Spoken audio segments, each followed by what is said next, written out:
Madam ఎందుకు tubes block అవుతాయి?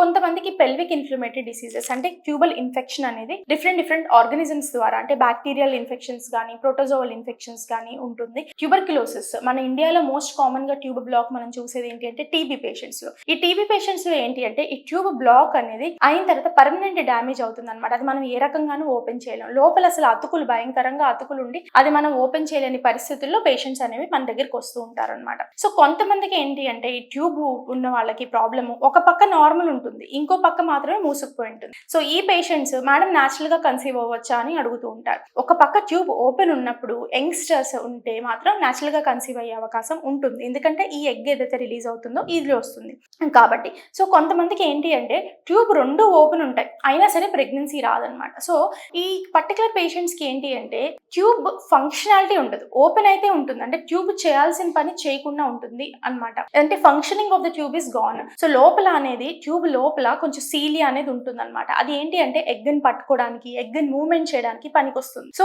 ఎప్పుడైతే ఆ పద్ధతి మెకానిజం అనేది ట్యూబ్స్ లో అనేది పోతుందో ట్యూబ్స్ అనేవి ఓపెన్ ఉన్నప్పటికీ ఫంక్షనింగ్ అనేది పోతుంది. సో ఆ పర్టికులర్ పేషెంట్స్ కి ఏంటి అంటే ట్యూబ్ ఓపెన్ ఉన్నా సరే ప్రెగ్నెన్సీ రాకుండా ఉండే అవకాశం అనేది ఉంటుంది. సో ఇట్లాంటివి డయాగ్నోస్ చేయడం ట్రీట్ చేయడం అనేది చాలా కష్టం అనమాట. సో ఈ పేషెంట్స్ మనం కొన్నిసార్లు ఎగ్ రిలీజ్ అవుతున్న ప్రెగ్నెన్సీ రాకపోతే అన్ఎక్స్ప్లెయిన్ ఇన్ఫర్టిలిటీ కింద కూడా కన్సిడర్ చేస్తాం అనమాట. సో